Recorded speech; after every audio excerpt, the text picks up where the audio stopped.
Hello.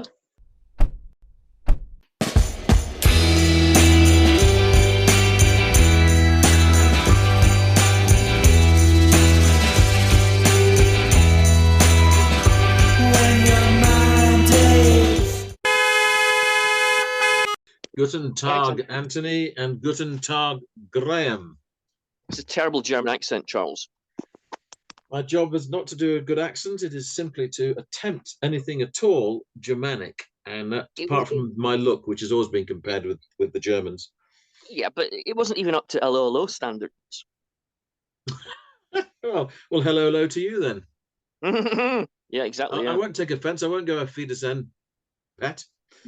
So, Graham, we'll come on to that topic later. But I think we should start with an interesting night in Bradford. In fact, you and I were thinking, gosh, there's a strange phrase, an interesting night in Bradford. Well, yeah, because neither of us had been to Bradford for quite some time. I think that might change in the city of culture, which we will look forward when to reflecting on it as that happens. But we were invited by our very good friend Duncan Clark, the very best of the PRs, to attend the Bradford Opera Festival.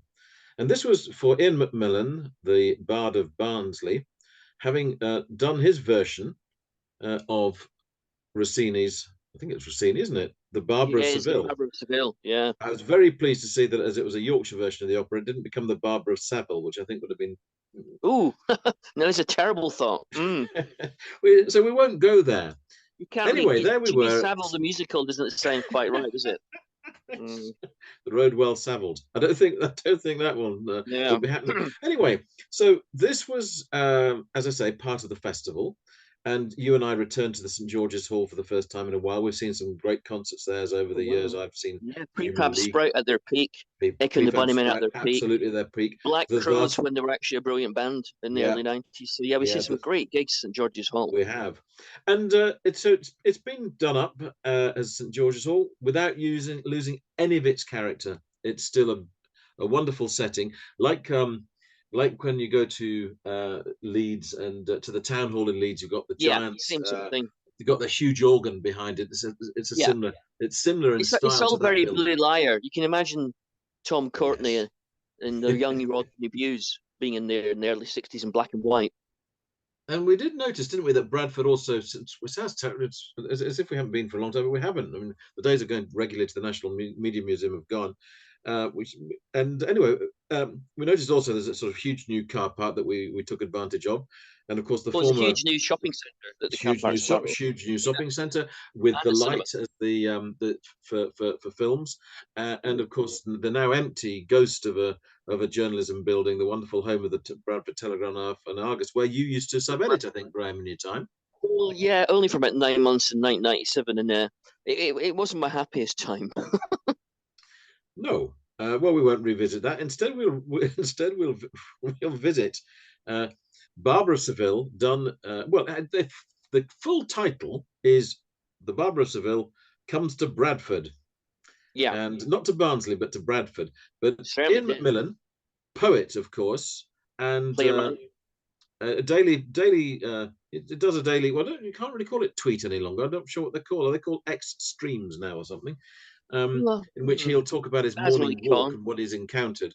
And anyway, there was Ian, and in fine form, and happy to talk about it. And he made that comment to us right as soon as we saw him, that this was all about syllables.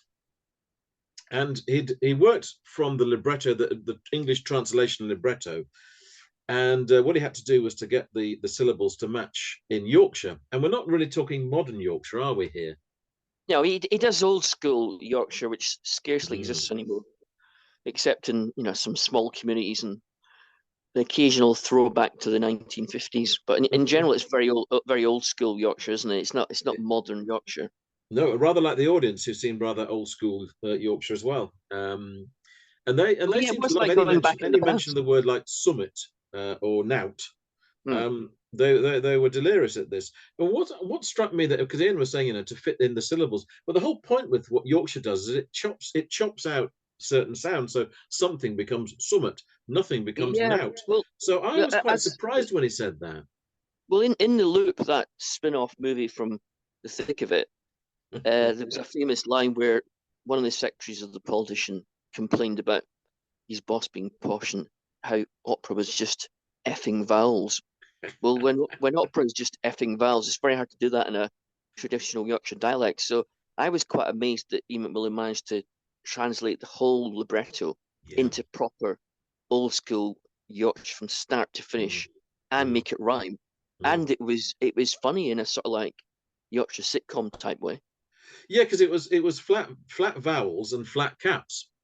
Well, yeah, the show started with lots of people turning up on stage in flat caps, and I thought, good grief, it looks like a scene from that Scottish sitcom Still Game where the old blokes all wear bonnets. Oh, and then I thought, no, it's more like Andy Cap the musical. And then I thought, no, it's like if Victoria Wood was Yorkshire, this version of the Barber of Seville would be Victoria Wood's version. But I know she's from Lancashire and her humour's not exactly the same as Ian McMillan's, but there are links. It's both very northern.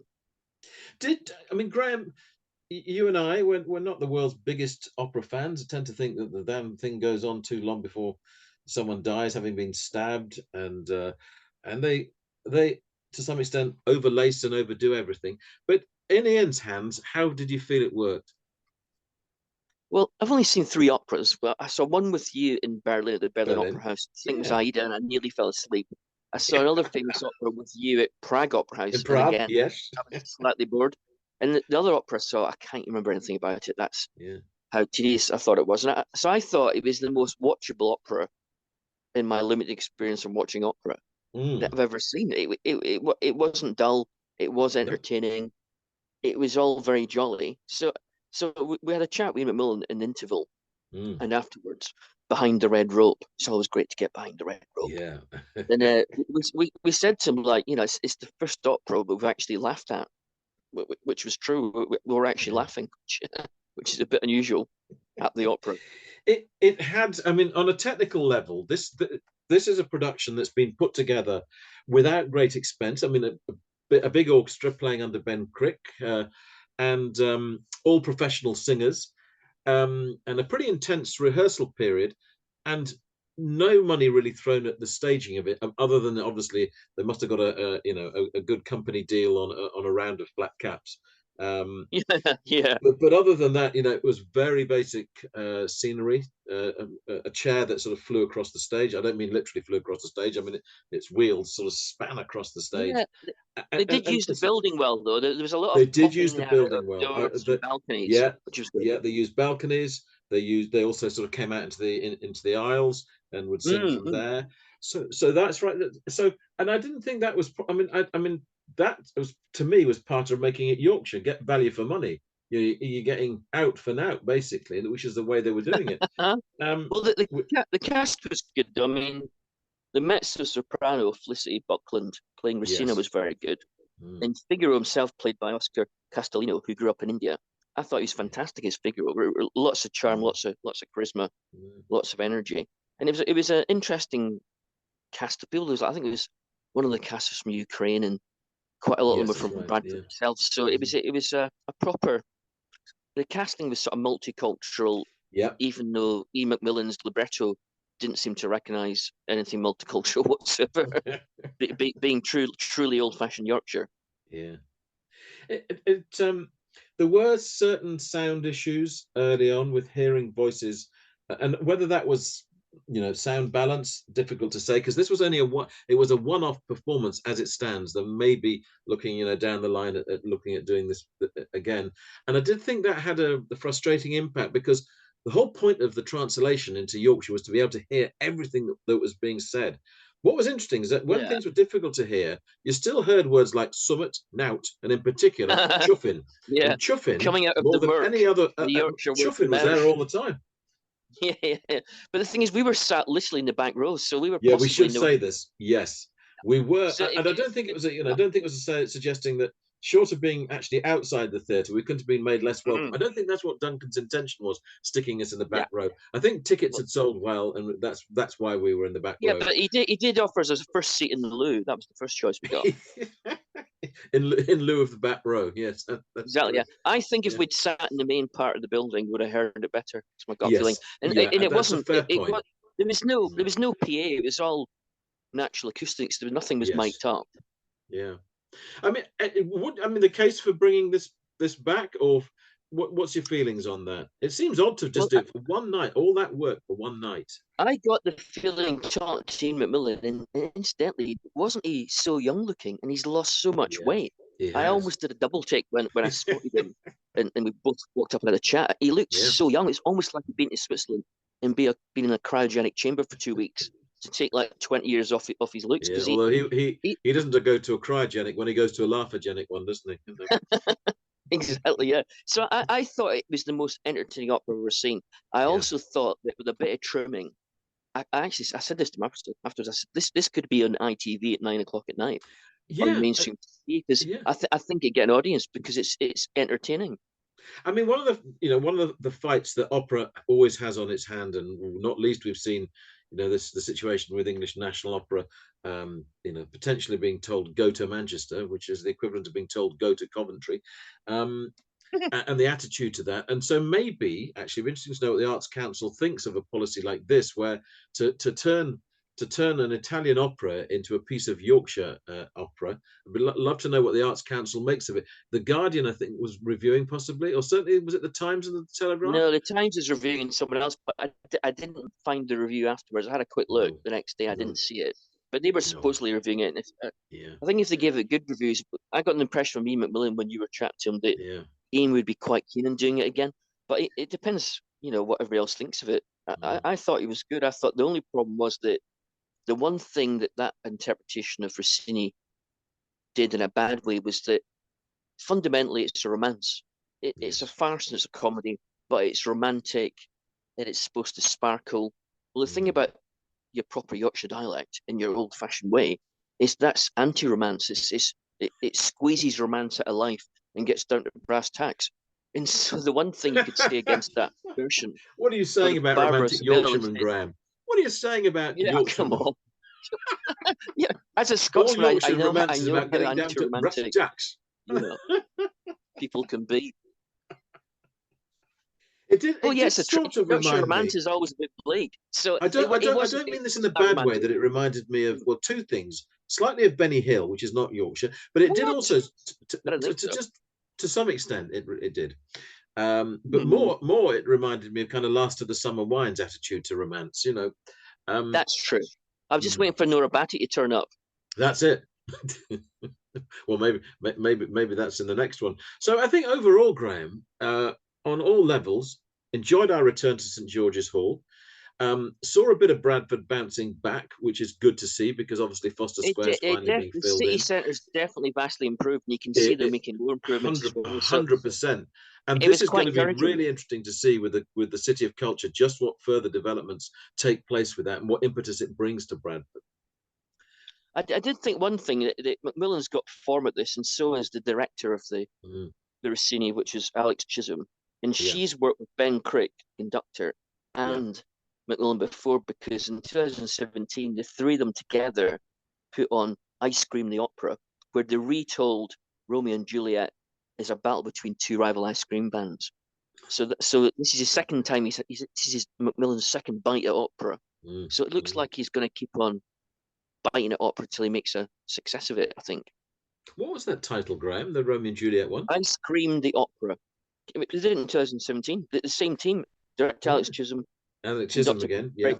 Ian McMillan, man of words and letters. So I'm sure he's keen to get this to happen again, but it's all down to the money, isn't it? I would have thought so. So I mean, he used the word chuffing more than any other words, and I said to him at the end, Ian, you must be well. And at the end, I said to Ian, you must be well chuffed, Ian, and indeed he was. Well, he's a funny bloke, as you know better than I do. Yeah. When you meet him, and I did laugh at one point during Barber of Seville when I think they were singing "It shoot, it shoot, it shoot, it shoot," and I thought that's not your normal opera, is it? When they're singing that. Absolutely not. So anyway, sadly we can't recommend going to see it because it was a one-off. But let's see what happens with it. And, it may return. Pop up opera, which is all the rage now. It's increasingly. The Barber may be back. Yeah. Yeah, could well be. Now, before we come to our let's have an interruption before we do anything else, because I do feel we have time for an interruption, albeit probably a brief one. Well, you know that Denise Pearson, ex-lead singer of, in fact, still lead singer of Five Star, the massively living in popular Harrogate, British 80s and 90s pop band who won a Brit Award and sold millions of records around the world, who now lives in Harrogate, as you've just said. Well, she still plays occasionally with Five Star, but she's got her own solo career, which has been really successful. And her PR team keeps in touch because I write about them in the Harrogate Advertiser, write about her, and they get back in touch. So it turns out she's now released her first ever Christmas single called Santa Claus is Coming, which I think is a slightly odd title because you expect to be something out at the end of the sentence. Santa Claus is coming to town. Santa Claus is coming today. Santa Claus is coming soon. But just Santa Claus is coming seems a bit short. Anyway, it's a sort of reggae-ish take on a Christmas song. And it is quite a good song. But the interesting thing is that Denise was a star when she was about 15, 16. Exactly. And she's still only in her mid-50s. And the press release with the release of the single has a striking photograph of her in which she looks pretty much like Tina Turner did in that Mad Max film. Oh, yes. It's a sensational look, but it makes you think, in no way I'm going to mess with this woman whatsoever. No. When you interviewed her, Graham, was it face to face or was it on the phone? No, it was on the phone. Yeah. I'm not sure I cannot sure I could face her face to face. She's quite formidable. Formidable. Well, we've established this. She should be eating Father Christmas for breakfast by the sounds of it. But anyway, we shall see. Now, Graham, we'll come to Berlin later. But our second topic, still on the road, you suggest, the lingering impact of Robert M Pirsig's best-selling 1974 counterculture famous novel, the philosophical novel Zen and the Art of Motorcycle Maintenance. Have you been rereading it? I never read in the first place because when I was a kid growing up in Grangemouth in the 1970s, I was into books from a very young age and art and music from a very young age, and which is a bit unusual in Grangemouth. And I used to be in the bookshop looking at books, and I'd see books like Hell's Angels by Hunter S. Thompson and Fear of Flying by Erica Jong, and also Robert M. Pirsig, Zen and the Art of Motorcycle Maintenance. And they all seem like books that were just too adult for me, being aged 8 or 9 or 10. A bit like how, friends' older brothers would have albums by Deep Purple or Led Zeppelin, and I'd like look at them and think, well, that looks a bit adult. I'm not going to get into that. I'm going to stick with the Beatles and Elton John. So I never read Robert M. Pirsig's book at the time, even though it was hugely successful. I mean, it sold more than 1 million copies in 1 year when it was released in 74, which is huge for a novel about philosophy. But if I'll read you a bit of the cover, this is what it's about. It's one of the most important and influential books written in the past half century. Robert M. Pirsig's Zen and the Art of Motorcycle Maintenance is a powerful, moving, and penetrating examination of how we live and a breathtaking meditation on how to live better.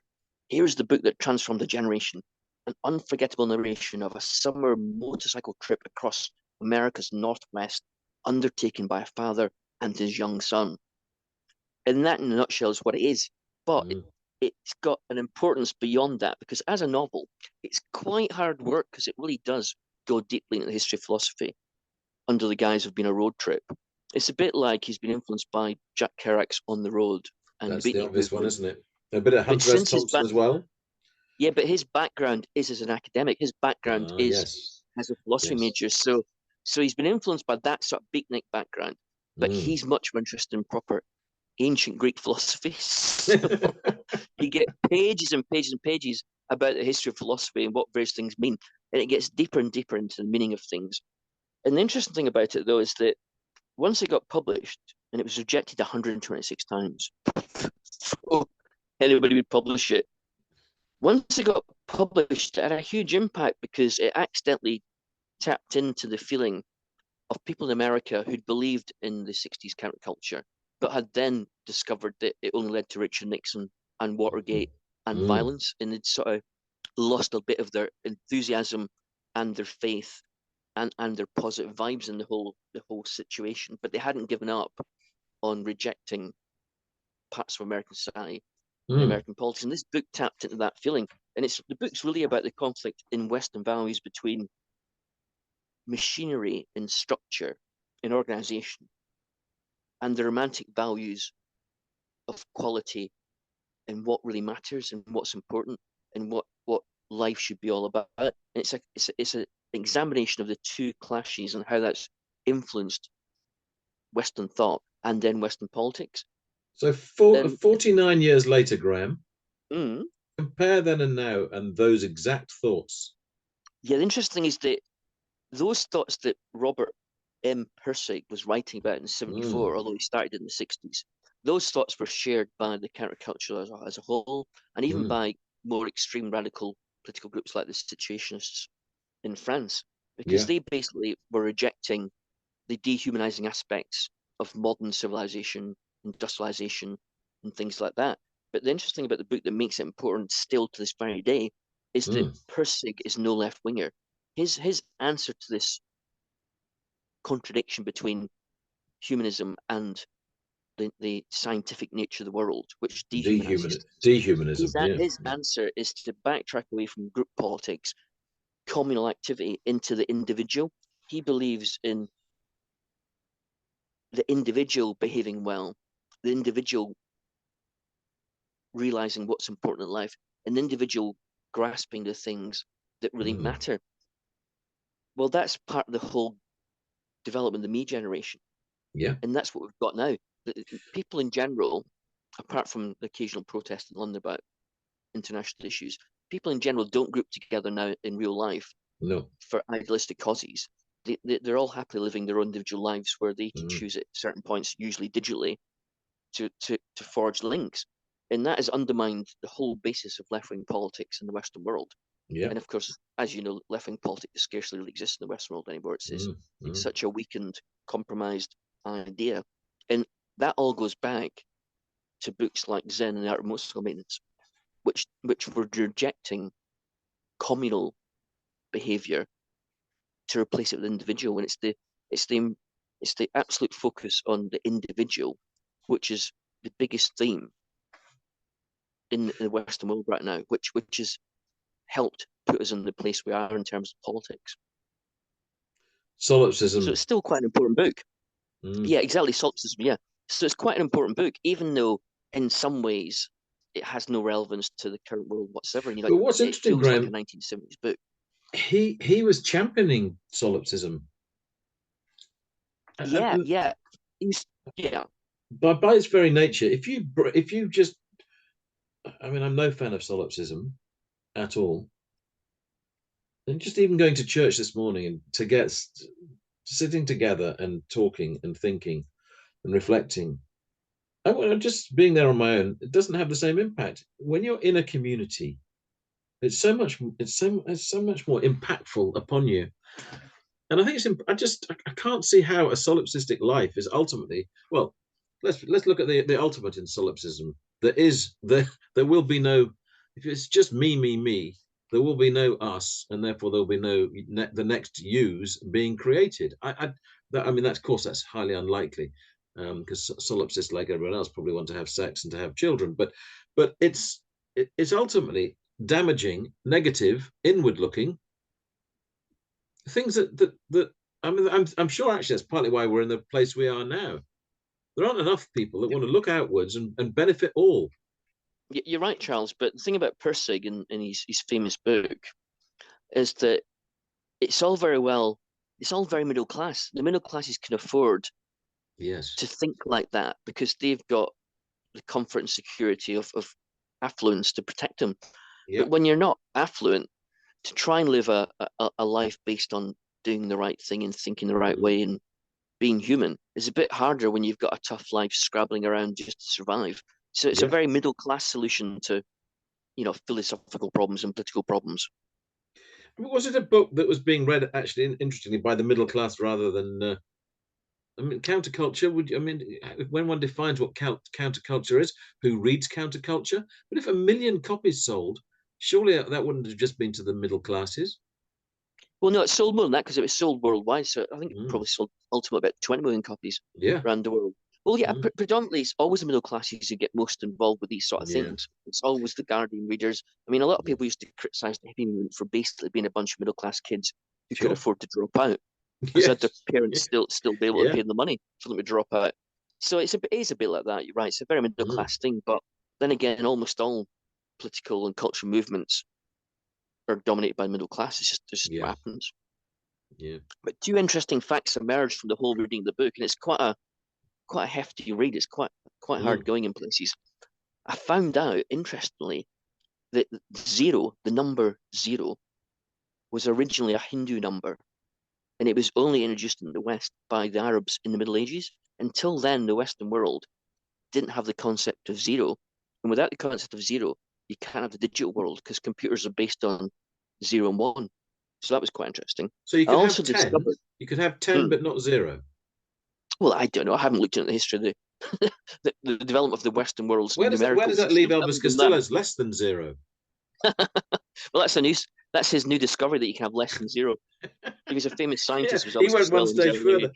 Exactly, the other part of the title there, Graham, I mean, obviously, I couldn't give a monkeys about maintaining a motorcycle, but the Zen part of it. I mean, if we think of what Zen means, it's usually, isn't Zen a good place to be? But well, it's a very positive book. It's a very positive. Yeah, it's a very positive philosophy he's come up with. It's a very positive view of the world, and Zen's very positive. So this you can't really knock what he's trying to achieve. He's created a bad idea by accident, not by design. But that happens the world over, doesn't it? Creating something bad by accident. Yeah. But he also writes in the book, which is quite interesting. And this is the last interesting fact I'm gonna bore everybody with. He says in ancient Greece, philosophers at the time viewed the concept of time differently. So in ancient Greece, the future is something that comes up from behind you that you don't see, and it's the past that's in front of you. And it's the past that you can see stretching out in front of you, receding all the way into the distance. And I think that's a much more accurate way of looking at time, because you don't know what the future is going to bring. The future is behind you. It does jump out and surprise you. Yeah, it does. You can see the past. The past's always there, and the past gets bigger and bigger as you go along. So I think the Greeks got that right. Well, absolutely, and of course, it's often what happened in the past that influences how you then react to things that come up from behind you, as in representing the future. Trying to plan the future. Can you explain that again, Charles? I'm getting confused already. No. So when the future... I'm not sure we'll do philosophy again. It's all quite complicated. I won't repeat my point. I thought it was a tad pretentious, and I would hate... It was great. I loved it. Anyway, if we're going to talk about the past, and let's reflect now on Berlin.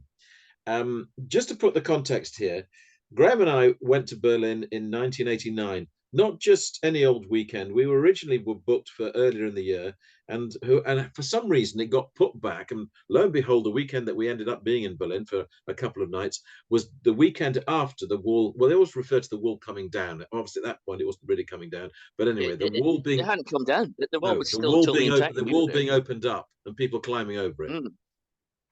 Exactly. So that was 1989.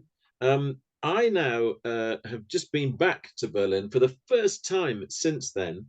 And this time, this was effectively 5 full days there. It's spread over sort of 6 days with Celestine to celebrate her birthday. And to take in, because we crammed a heck of a lot, even into basically 2 days and nights in perfectly snowy conditions, which made it very atmospheric. And I mean, it's one of those, that was one of those trips that kind of, we talk about looking at the past. Well, there are images in my head from that trip to Berlin that are some of the strongest that I have from the past. And I think the new experience of going there again was just as stimulating and exciting and memorable. But we'll come on to how I sort of reacted now to Berlin now. But when we went there in 1989, obviously there was the excitement of actually going to the wall and seeing all the celebrations that were going on, and the risk of going through into East Germany through Checkpoint Charlie and thinking, oh gosh, which we did. We did. tried to spend a Saturday night in East Berlin, and it was so boring that after 2 hours we turned back and came back to the West. That's how dull it was. East Berlin on a Saturday night, unbelievable. Yeah. So we went, as you mentioned, to the Berlin State Opera. I think there are 3 big opera companies, from what I can gather. and we went in. I seem to remember we went into some what is it, a nightclub? I think No, we went to a rock club. It was like rock club. We'd gone there partly because I'd loved Wim Wenders' Wings of Desire, which Yes. made Berlin look. It was in black and white, most of it, so it made Berlin look bleak and cold and edgy and atmospheric. Which and is it had exactly how great, it was. We had a great moment in a rock club in the film by Wim Wenders, Yes. where Nick Cave and the Bad Seed played live. And lo and behold, when we went to Kreuzberg for a meal in I think it was a Turkish restaurant. Then we walked a bit further and stumbled across a rock club and went inside. And it had like camouflage knitting across the stage. See, you're remembering all this. Cool. It's in my head as well, isn't it? I mean, And it was a proper indie alternative rock band on stage. And I thought, holy crap, this is just like being in Wings of Desire. This is fantastic. It was such a great place, Berlin, then, because being split in half, West Berlin was a smaller, more compact place. Yeah. And the culture was based around certain areas. And you had the atmosphere of not only the hideous wall partitioning the city in front of you, but you also had Potsdamer Platz, which was at that point wasteland because it was in front of the wall and nothing had happened to it since the war. And so it was like you were making culture in a war zone partly. And so the atmosphere was amazing in Berlin, even though it had KaDeWe, that massive and fantastic department store with its great food hall. So it wasn't a poor place, Westbrook, when we went. No. It was prosperous, but it had that edge.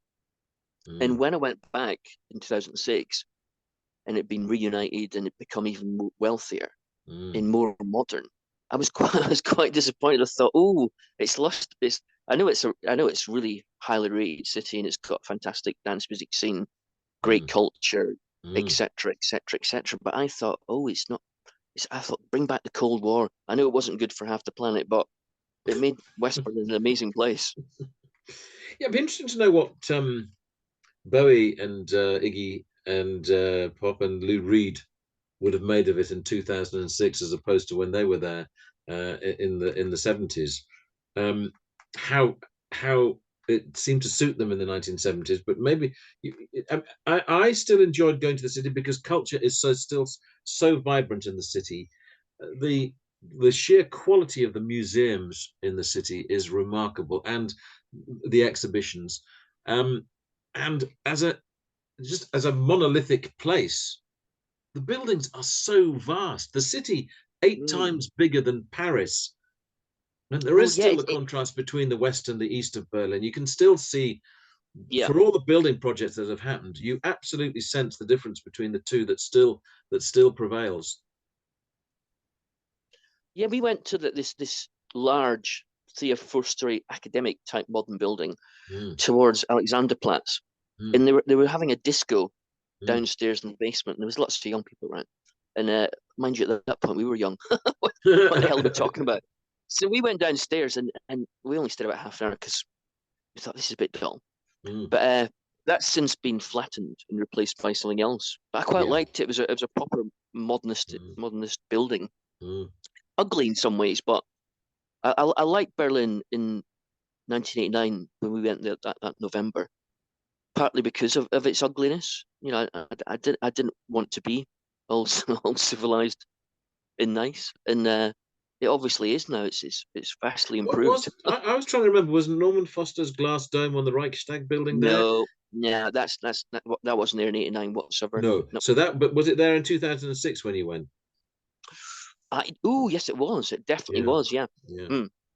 That was one of the things that I couldn't get into. We just didn't get organized enough on there. But I mean, just from the point of view of if anyone's going out to Berlin, of amongst the recommendations I would give, Humboldt Forum, fantastic exhibitions there. Hamburger Bahnhof, again, wonderful exhibition space. They were definitely two of the highlights.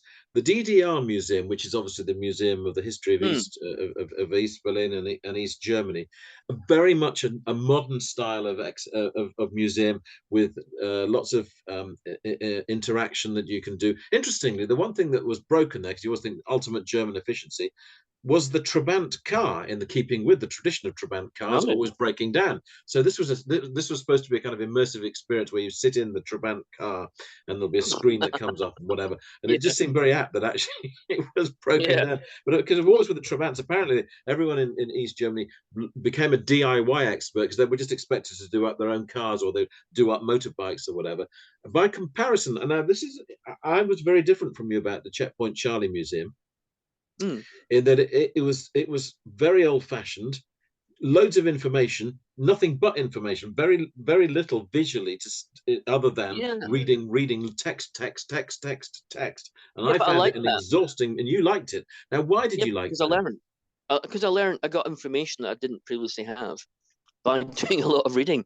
Obviously all museums now are, immersive and interactive, and they always look spectacular now, museums and exhibitions. Yes. But I come away having had a good time, but I don't actually learn very much, so I'd rather learn. That's a fair enough point to make. I'm perhaps more into the fact that I like to be taking an active part when I go around museums now. I very much enjoy that side of it.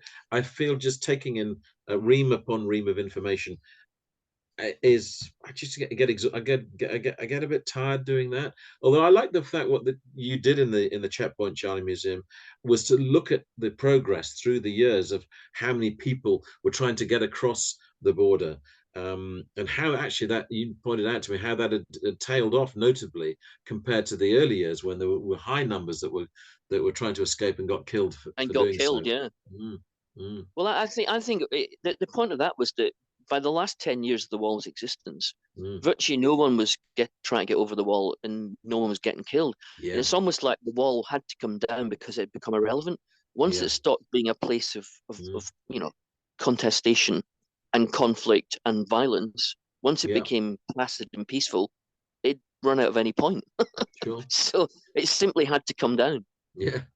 Well, one of the aspects that I really enjoyed, we went to something called the Chameleon Theatre, and it's the home of New Circus, and it was an Australian company that first did the show in Berlin, took it to Sydney, have brought it back to Berlin, and the company is called Of Myth and Gravity, and the show was called The Mirror, and it was looking at self-love, and I don't mean that type of not the Woody Allen reference to self-love, but being too much in love with yourself and not looking outward.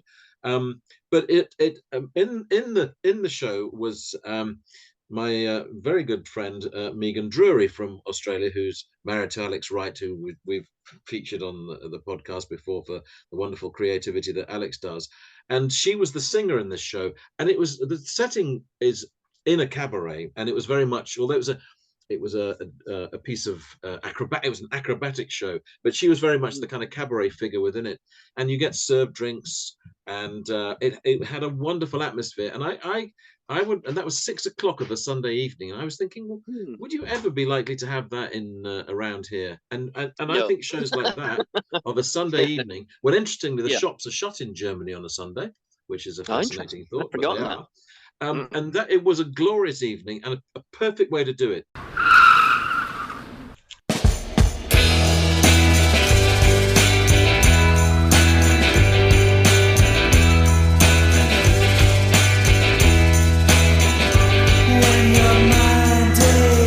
You've been listening to the podcast Two Big Egos in a Small Car. Your hosts were Graham Chalmers and Charles Hutchinson. This was a Baltic sub-production.